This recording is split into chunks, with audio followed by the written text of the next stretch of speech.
Welcome to the Grow Renaissance podcast. Let's nourish the world.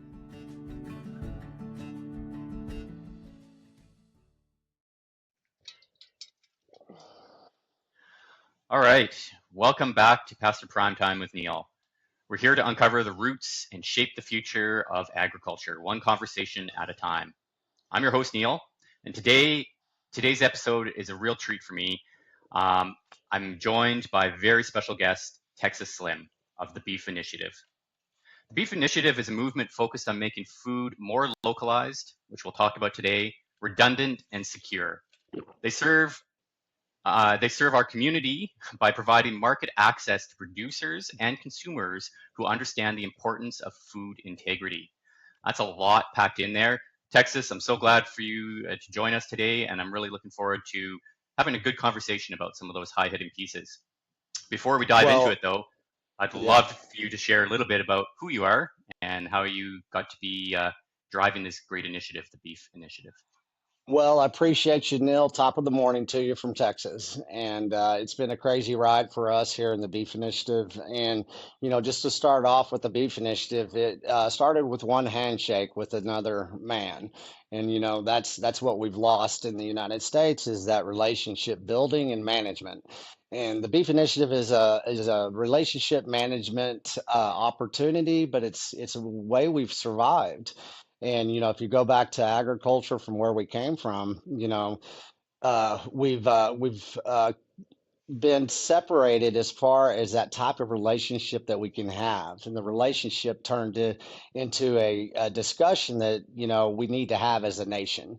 And, if you look at our food security, you look at cattle ranching, you look at agriculture, it's been under attack for many years, but we're at the precipice of a massive reset.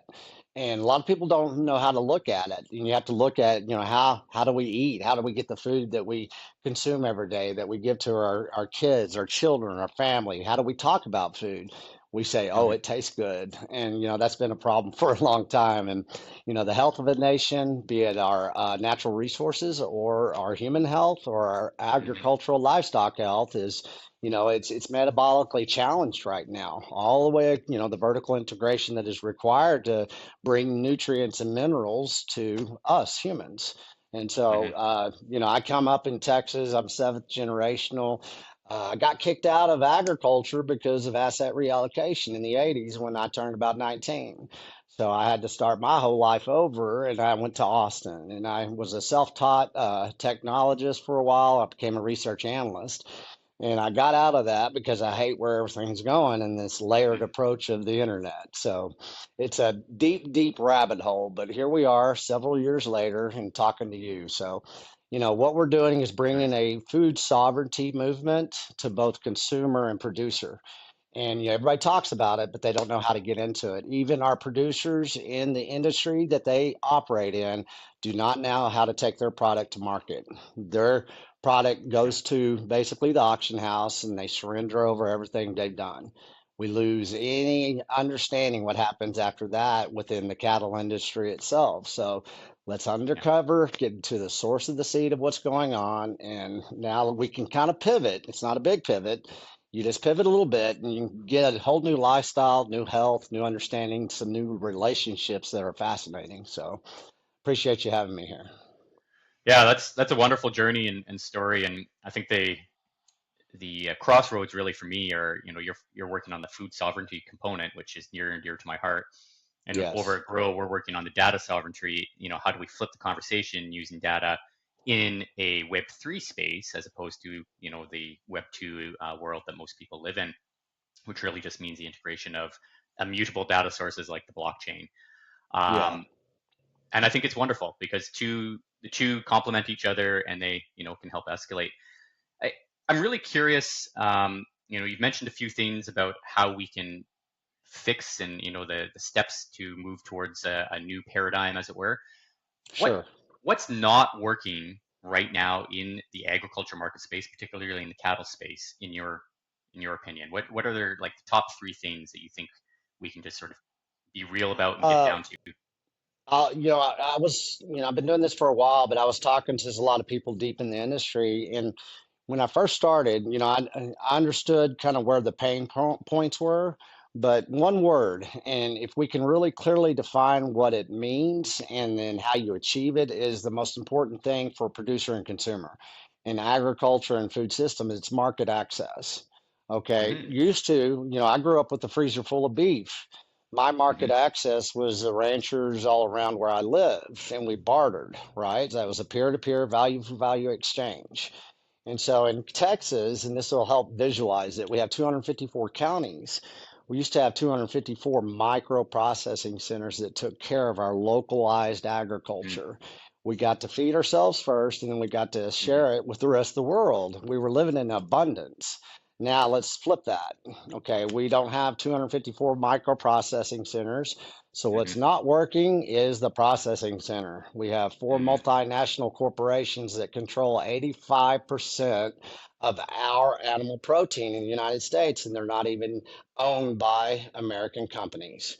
So we've surrendered over our market access of our livestock and our nutrition to multinational corporations that don't give two shits about feeding our local communities. So Mm-hmm. we basically do the best beef in the world here in Texas and across the United States. Now they take it to the processing center and they basically disperse it in these rails that weren't there when I was growing up, but have happened during the 90s in NAFTA. And so you look at, what is beef? Well, it's a commodity. And so a commodity has to go global. Well, the destination of that beef used to stay home. Now it goes as far as it can across this world to the highest bidders. Then it Yep. works its way back to America. So market access and how do we process, how do we distribute that food? And the biggest thing about anything is money. The money's broken in agriculture. And Mm-hmm. we don't have access. We don't have market access to good loans. We don't have market access to good consumers because they don't even know that we exist anymore because we have too many layers on the internet that censor everything about peer-to-peer market access of being able to be a sovereign agricultural livestock steward in the United States. So it's very complex, but if you think about that, you can kind of see, okay, well, how do you fix that? Well, Yep. you get your food, you raise your food locally, and you build it out locally and then you share it locally and then you don't have anything left whenever you've done that, so you don't have to worry about anything else. So build out locally, So broadcast globally. I love that. And really what you're talking about is hyper localization. And, Yes, sir. so market, love that. And in terms of what's not there, I'm very aligned with you. How do we continue to have that conversation around market access and market penetration? Thinking about hyper localization, where does this funny word decentralization come in to this hyper localization? How does that fit in to your narrative? Well, if you look at centralization, I talk about the processing centers, correct? Okay, that's a centralized control monopoly, oligarchy, really. And Mm-hmm. so they're so centralized that there's no basically peer-to-peer, involvement or capabilities of being decentralized as a sovereign independent producer or consumer.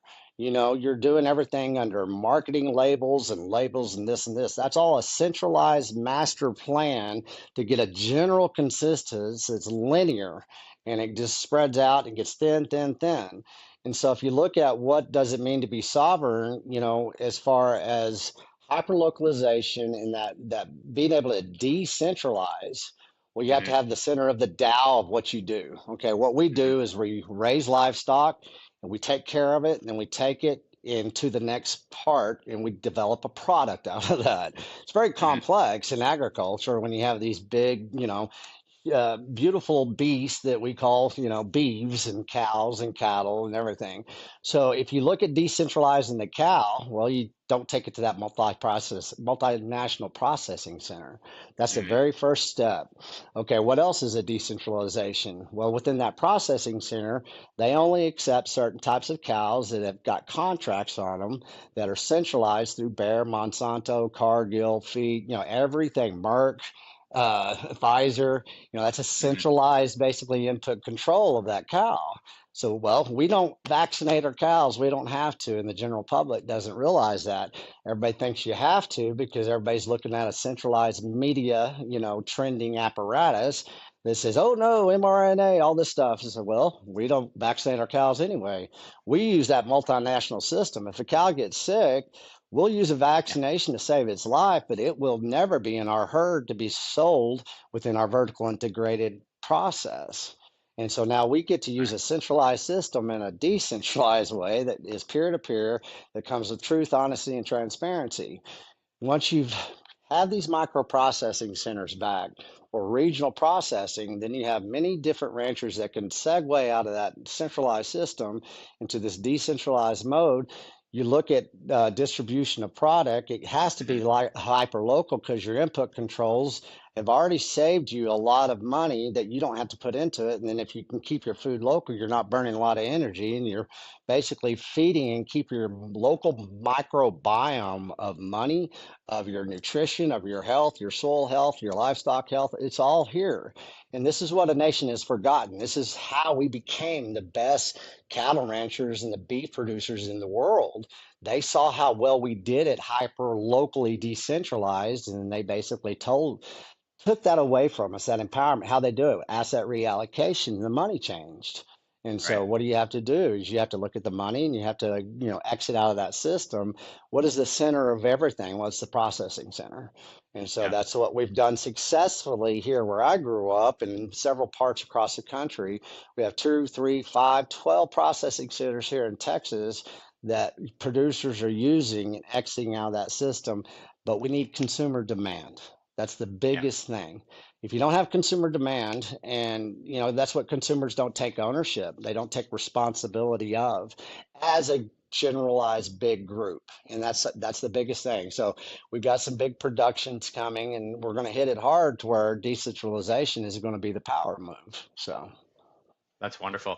And so what can consumers do to find these local markets? What are sure. two or three things that they can do today, to start helping the movement and really connecting on finding wholesome food? One thing I said from the very beginning, go shake a rancher's hand. And everybody's like, what? I don't know a rancher. Exactly. Go on a treasure hunt and go find Right. a woman or a man that's a rancher and say, hey, tell me what you do and how you do it and what are your pain points. And they love to tell you exactly everything about the cow. You never have to look at Twitter, TikTok, anything about any deceptions. You go straight to the Mhm. source, and I guarantee you're going to have a friend for life. That's one thing. That's a first step that I knew that everybody has to take. Well, not everybody can do that. So we Right. built something out called beefmaps.com. Okay. And that's a peer-to-peer being able to have a connection like you could go wherever you are in the world, beefmaps.com. Even if you don't find anybody local, you can reach about anywhere. Ask them questions, see what they're doing. Bring it back home though. And then, Right. with Beef Maps, that's an open source that we encourage everybody to come into. We have our guidelines as far as what it is to be integrated into regenerative cattle ranching and stewardship, but that's easy because so many people are doing it. They don't have a place where they can be identified.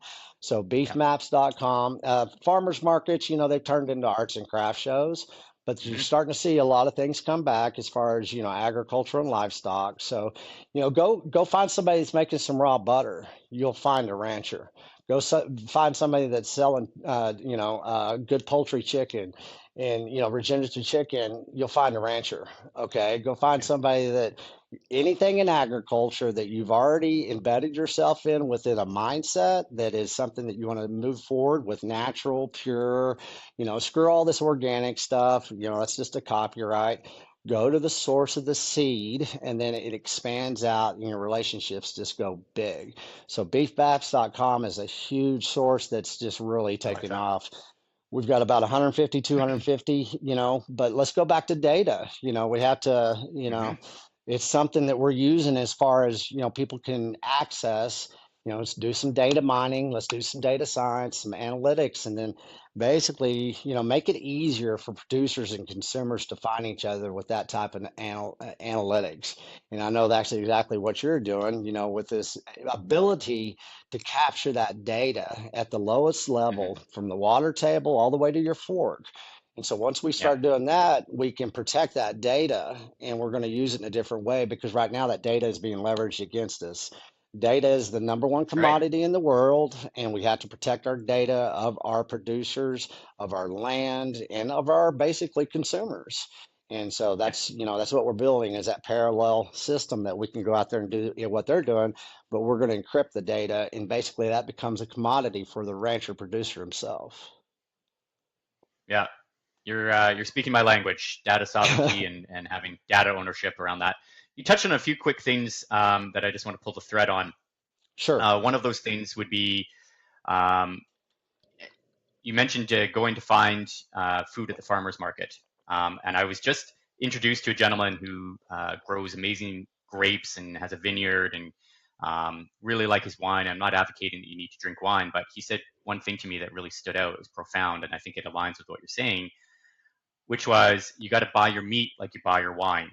You know, when yeah, you pick up a wine bottle, you look at the origin and the year and the quality and what's in it. And yet, when we go to a restaurant, we say, "What kind of meat is this?" They say beef, and somehow that's okay. But when we say, "What kind of wine is this?"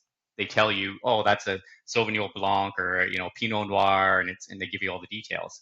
sure, And so we need those 5 questions we ask about wine, asking that about your beef. Where did it come from, and how was it fed, and what was its story in terms of its environment, and all those key points, right? And yeah. that is getting to know the farmer and the rancher, that origin story and that connectivity. So I thought that might align really well. And, Oh, and just yeah, let me speak to that real quick, yeah, okay?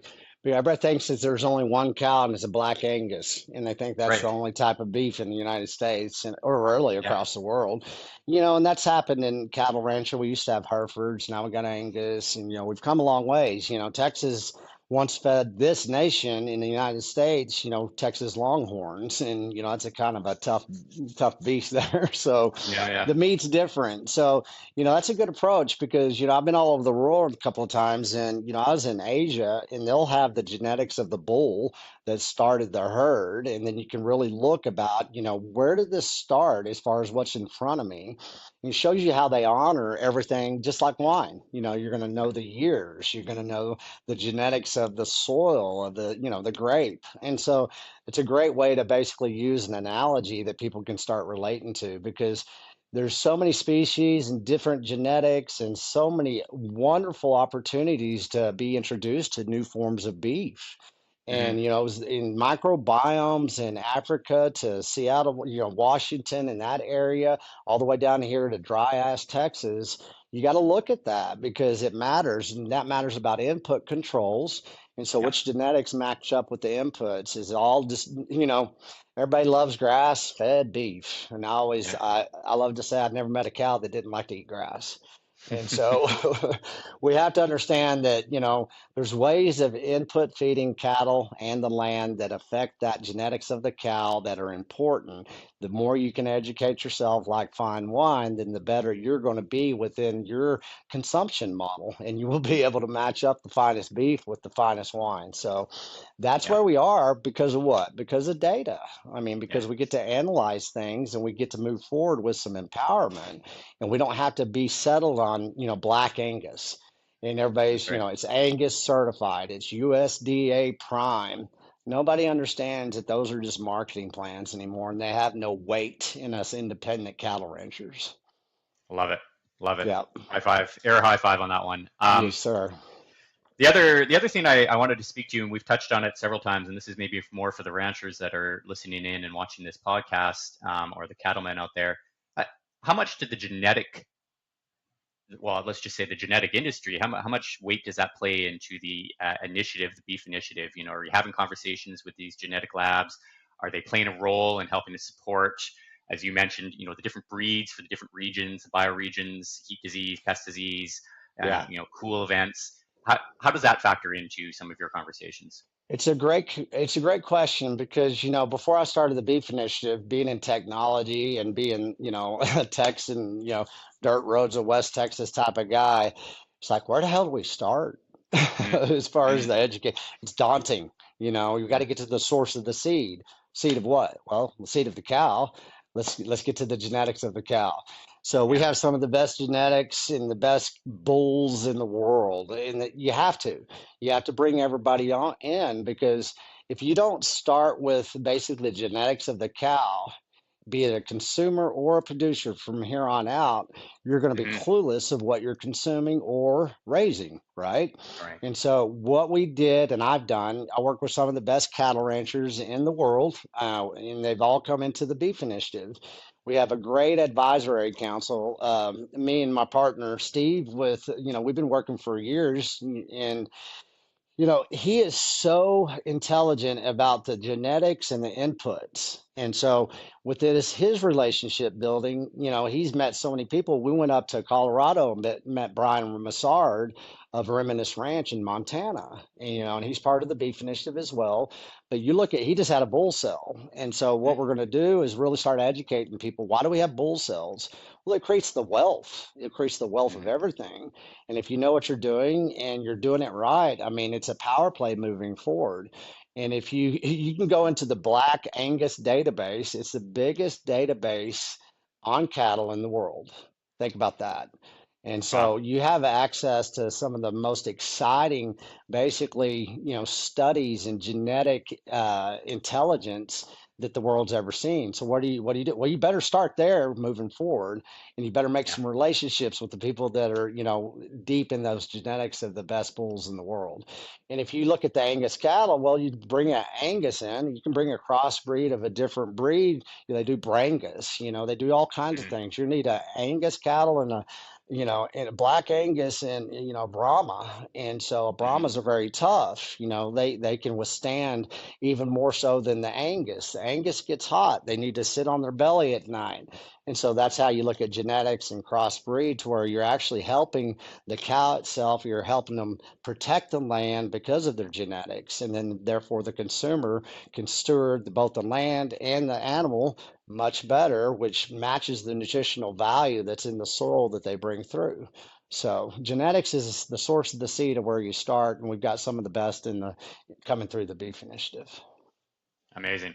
Really, really Yes, glad I touched on that.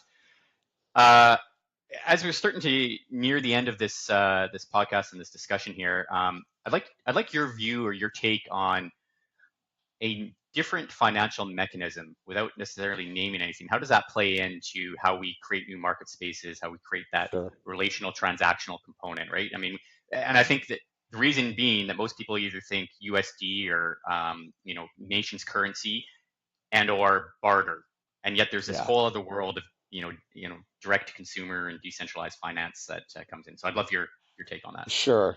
Well, it's a fascinating time. I've known ever since I was 19 years old that the money was broken. And so it takes time for a lot of people to see that the money's broken, because the money breaks, you start putting stacks of layers of debt. Hmm. And so, Hmm. we're at that run of that cycle, and that was the late 80s, and here we are, 2025. So that's been about a 30, 40 year type of span of a monetary cycle in agriculture. Well, right now the money's gone. Okay, Yeah. we rely on money and loans to create a herd. Right now, if you raise 39 cattle, from the beginning to the end, that's $1 million for 39 cows. Mm. Who has access to $1 million for 39 cows? Not very many people, except No. pretty soon, because the money's broken. We're about to go through a monetary reset, a debt recycling into a new asset, basically, going after new assets and everything. So if you look at, I always like to ask this question: where's the value of the cow? Nobody can answer that. So, well, Mm. where's the value of where is it now? Where did it used to be? Well, it used to be in the cow itself. And then it used to be in the land. Whenever we started fencing up, we had to take care of that fenced in land. We had to take care of that cow. So they were working in partnership. So we had to learn, hey, we can't just graze them for 100 miles. We need a rotational graze. So you put value of the cow in the land. Well, where's the value of the cow now? It's in the USDA insurance policy. So Mm. I'm here basically with patience and persistence to see what Doge uncovers, and many layers of this basically financial system that us cattle ranchers have to operate in. You got Hmm. stuff like Farm Credit Bureau in the United States, it's corrupt. You got all these financial tools that are just, a layer of a debt cycle. And so you Hmm. have to do everything, you have to you have to be a serf anymore to basically get any money. And that's where if you don't follow the contractual obligations from the multinational system, you have no more money. And right Right. now, we lost 47 farms and ranches yesterday in the United States. That's Mm, definitive. We mm, lost 147,000 farms and ranches in the United States in the last basically 5 years. The money's gone. And the only yeah. way it's going to come back is asset reallocation through the money system and through, having access to good capital again. When I Yeah. started the beef initiative, I just said, well, we need basically a new base layer asset that we can use as my grandfather used to use the land and the cattle for leverage. And so Right. we have money that's about to change. We have a new reserve in the United States, and I've been doing some studying, and we've been selling some peer-to-peer, beef and Bitcoin, and that has had a lot of success. We've had cattle ranchers that have traded Bitcoin and beef, and they've built their herds by basically the appreciating asset value of both. And so we're creating Right. dividend models and all kinds of stuff. And so money's about to change. We have a rancher right now. He's done everything right for 25 years. He's fantastic. His input protocols, he stewards well. The land is perfect. He's got customers. He's got restaurants that are contracting out. The banks can't give him money anymore, and that's coming Hmm. from the Fed. So the central bank move is upon agriculture, and so we're going to have a whole shot here of opportunity of creating a new value of the cow, and in a way, in a digital asset that I think a lot of people are starting to pay attention to. Yeah. And I think, yeah, I mean, you and I have talked about this a little bit about some of the fun things that blockchain enablement for these asset You bet. capabilities, using NFTs as Yeah, to yeah, start to lay the breadcrumbs that we're going to be talking about.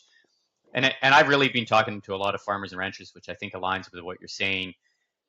Diversifying your financial portfolio with crypto, whether a Bitcoin or another token, and I'll throw out the Grow token just to be, you know, behooving the fact that I work with the Grow blockchain. But you really, it doesn't bet. matter.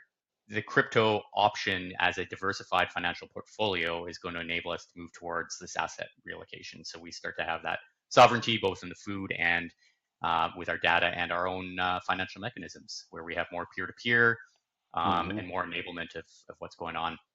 So I really appreciate all those inputs. And yeah, go ahead. Well, if you look at that, let's look at the vertical integration of crypto blockchain technology. Bitcoin, as we see it, is a ledger. Okay, it's a Hmm. ledger, it's an irrefutable ledger, just like my grandfather. If he went back there in 1929 and he had to make a change, you guarantee you he put an initial and that's factual. Okay, that's a factual thing that he had to rely on. He was his That's right. own bank, he was his own accountant, he was on it, he had his own ledger. It's all Bitcoin is. And so you're going to have Hmm. layers of possibilities within this cryptocurrency space. You look at NFTs, they come and go, whatever, but let's look at it in, just one cow, one of those bulls that I talked about. Let's encrypt that data. Let's do it the right way from 2021 to 2025. There's new opportunities. And so I Hmm. haven't really pulled the trigger on a lot of possibilities, how we can create revenue and basically save heritage and culture and save that genetics of that cow to where United States government doesn't have anything or any rights to any bit of it until basically they've licensed it, because we're going to wall Hmm. garden all that data that comes in the encryption model that blockchain technology allows us to do, that creates an irrefutable ledger that my great grandchildren are going to look at and they're going to say, we don't have to change anything.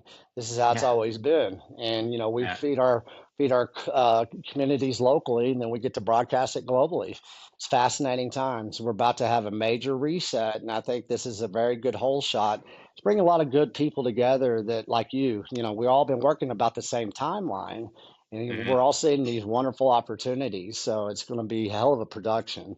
And we've got one going on right now, savebeef.org. We're going Hmm. to go out there and we're going to go boldly into the future with economic efficiencies. And that really, if you break that down, that spells beef. So Yeah. just go pay attention to what, I'm about to do, because You know what we're going after. This is going to be a fun year collaborating with, everything that you've done. And I think we're going to bring a lot of good people in. I agree. I agree. Couldn't be better words to speak to. And just before we wrap up, Slim, Sure. is there anything else that you would like to share that's going on in your community or things that people should be paying attention to? We've got um, Safe Beef, we've got the Beef Initiative, we've got Beef Maps. But anything else that you might want to highlight in the next few weeks here that people You should be aware bet. of? Yeah. Well, we have many launches coming out. I've never played on social media that much, but I think we got about 5 to 7 launches that are about to come, and they're going to be investment opportunities because this is a grassroots organization. And I've turned Hmm. away money throughout 5 years, but I think we have a good, basically, investment opportunity. And, I'll just say it. We're going after beef.com. And I'm the only person on the planet right now that can negotiate that deal.